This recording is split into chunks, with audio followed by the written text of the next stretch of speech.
Hi అండి. Welcome back to my channel 'భాను4 vlogs'. ఈరోజు మేము మన హైదరాబాద్‌లో గల నెహ్రూ జూలాజికల్ పార్క్ వెళ్దామని అనుకుంటున్నాము. ఈ పార్కు హైదరాబాద్‌లోని బహదూర్‌పురా దగ్గర ఉంటుంది. మేము గట్కేసర్ నుండి మార్నింగ్ 11:30కి బయలుదేరాము. నేను ఫిఫ్త్ క్లాస్‌లో ఉన్నప్పుడు వెళ్ళాను. ఆల్మోస్ట్ 20 ఇయర్స్ బ్యాక్ వెళ్ళామండి. మళ్ళీ ఇప్పుడు వెళ్తున్నాము. చాలా ఎక్సైట్‌గా ఉంది. మేము ముగ్గురం కలిసి బయలుదేరాము. నేను, మా బావ యశ్వంత్ రెడ్డి అండ్ వాళ్ళ అబ్బాయి పండు. జూ లోపలికి పాలిథీన్ కవర్స్ అలో చేయటం లేదండి. జూ లోపలికి ఎంట్రీ అయ్యే ముందే సెక్యూరిటీ వాళ్ళు చెక్ చేస్తున్నారు. ఒకవేళ కవర్స్ ఉంటే అక్కడే పడేసి వెళ్ళమని చెప్తున్నారు. ఎందుకంటే ఒకవేళ జంతువులు కవర్స్ తింటే డైజెషన్ అవ్వక జంతువులు ఇబ్బంది పడతాయని లోపలికి అలో చేయటం లేదు. ఈ వీడియోలో మనం రకరకాల జంతువులు, పక్షులను చూడబోతున్నామండి. అందులో royal Bengal tiger, lion, jogger, zebras, hippo, rhinoceros, wild dogs, white swans and ostrich ఇలా ఎన్నో రకాల జంతువులను, పక్షులను చూడబోతున్నాము. రండి చూద్దాం ఎలా ఉండబోతుందో. మాకు జూ పార్క్ రీచ్ అయ్యేసరికి 1 అవర్ 20 మినిట్స్ పట్టిందండి. ఇక్కడ కార్ పార్కింగ్ ఫీ రూ. 100 తీసుకుంటున్నారు. జూ లోపలికి ఎంట్రీ ఫీ పెద్దవాళ్ళకి రూ. 100, చిన్న వాళ్ళకి రూ. 50 తీసుకుంటున్నారండి. మేము ముగ్గురం కలిపి రూ. 250 పే చేశాము. పార్క్ లోపలికి ఎంటర్ అవ్వగానే రూట్ మ్యాప్ అనేది ఏర్పాటు చేశానండి. సో, మేము దీన్ని చూస్తూ ఫాలో అయ్యాం. రూట్ మ్యాప్స్ మధ్య మధ్యలో కూడా ఏర్పాటు చేశారండి. ఏ జంతువులు ఎక్కడ ఉంటాయనేది బోర్డ్ మీద రూట్ మ్యాప్ వేసి చూయించారు.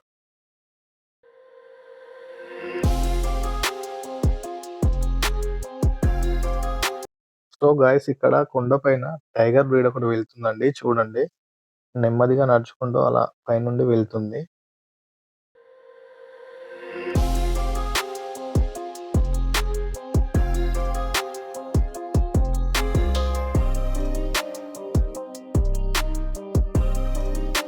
సో, ఇప్పుడు మనం royal Bengal tiger white colour చూడబోతున్నామండి.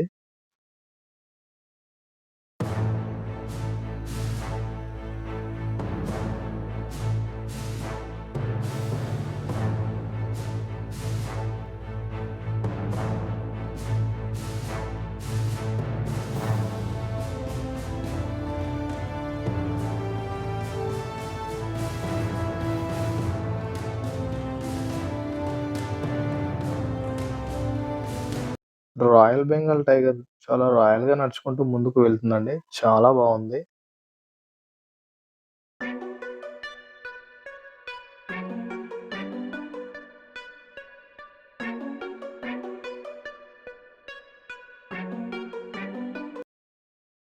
ఇప్పుడు మనం చూడబోయే జంతువు వైల్డ్ డాగ్ అండి. ఇది మనకు ఆసియాలో ఎక్కువగా నివసిస్తూ ఉంటుంది. దీని గురించి డీటెయిల్స్ బోర్డ్ మీద ఉన్నాయి చూడండి.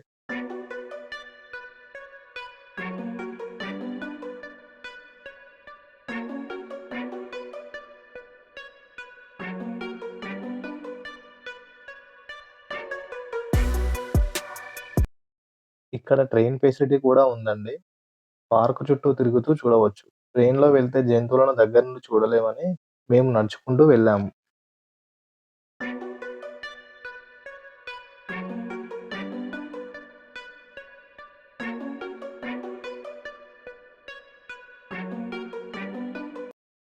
సో, ఇది మనకు జాగ్వర్‌కు సంబంధించినటువంటి డీటెయిల్స్ ఫ్రెండ్స్.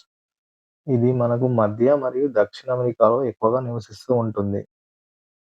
సో, ఇది చాలా సేపటి నుండి ముందుకు, వెనుకకు నడుస్తూ ఉంది. బయటికి రావడానికి చాలా ప్రయత్నం చేస్తుందండి అది. కొద్దిగా ముందుకు వెళ్తే రైనోసిరస్‌లు ఉన్నాయంట. చూద్దాం రండి. ఇది రైనోసిరస్‌కి సంబంధించినటువంటి డీటెయిల్స్ అండి. సో, అక్కడ లాస్ట్‌లో తింటూ ఉందండి చూడండి. ప్రతి యానిమల్‌కు చాలా ప్లేస్ అనేది వదిలిపెట్టారండి. అండ్ చాలా నీట్‌గా కూడా మెయింటైన్ చేస్తున్నారు. దానికి తాగడానికి వాటర్ కూడా ఏర్పాటు చేశారు అక్కడ చూడండి. కొద్దిగా ముందుకు వెళ్తే ఇక్కడ మనకొకటి పార్క్ ఒకటి ఉందండి. ఆ పార్క్‌లో కూర్చొని మేము ఇంటి దగ్గర నుండి తెచ్చుకున్నటువంటి ఫుడ్ తిన్నాము. ఫుడ్ తినేసరికి ఆల్‌మోస్ట్ 2:30 అయిపోయింది. ఇక్కడ హోటల్స్ కూడా ఉన్నాయి. మీరు తినాలనుకుంటే హోటల్స్‌లో గూడా తినవచ్చు. తిన్న తర్వాత ఆల్‌మోస్ట్ నడుచుకుంటూ జూ అంతా కవర్ చేశామండి. ఇది ఎలుగుబంటికి సంబంధించినటువంటి డీటెయిల్స్ అండి. ఈ ఎలుగుబంటి చాలా యాక్టివ్‌గా ఉందండి. పిల్లలు అరుస్తూ ఉన్నారు. అది ఫుడ్ ఏమైనా ఇస్తారేమో అని జెప్పేసి చాలా సేపటి నుండి ముందుకు వెనుకకు తిరుగుతూ ఉంది.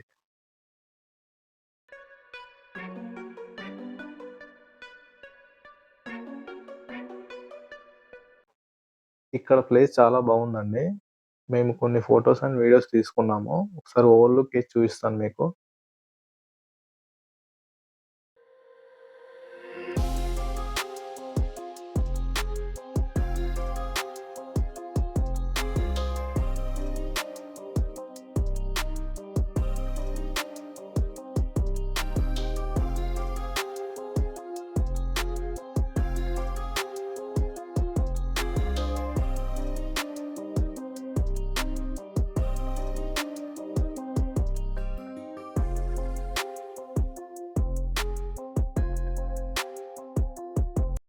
సో, ఇక్కడ మీకు సింబల్ చూస్తే అర్థమయ్యే ఉంటుంది. మనం మొసళ్ళ దగ్గరికి వచ్చామండి. అక్కడ మనకు కొద్ది దూరంలో పడుకొని ఉన్నాయి చూడండి. సో, ఇది ఫ్రెండ్స్. మొత్తానికైతే పార్క్ చాలా నీట్‌గా ఉంది. చాలా నీట్‌గా మెయింటైన్ చేస్తున్నారు. మధ్య మధ్యలో టాయిలెట్స్ కూడా ఏర్పాటు చేశారు. మేము పాములు ఉండే ఏరియాకి వచ్చేసరికి 5:30 అయిందండి. మమ్మల్ని లోపలికి మాత్రం అలో చేయలేదు. ఎందుకంటే పార్క్ 5 పీఎంకి క్లోజ్ చేస్తారంట. జూ పార్క్ మొత్తం 5 పీఎంకి క్లోజ్ అవుతుందని అంటున్నారు. మార్నింగ్ 10 ఏఎంకి వస్తే ఈవినింగ్ వరకు మొత్తం చూడవచ్చండి. మేము మార్నింగ్ 11:30కి బయలుదేరామండి. ఇంకా కొద్దిగా ముందు బయలుదేరి ఉంటే ఇంకా బాగా చూపించేవాడిని. అయినప్పటికీ పార్క్ మొత్తం కవర్ చేశానని అనుకుంటున్నాను.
ఇప్పుడు మీకు కొన్ని రకాల పక్షులు వాటి యొక్క డీటెయిల్స్ చూపిస్తానండి చూడండి.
సో, ఇది ఫ్రెండ్స్ వీడియో మీకు నచ్చుతుందని అనుకుంటున్నాను.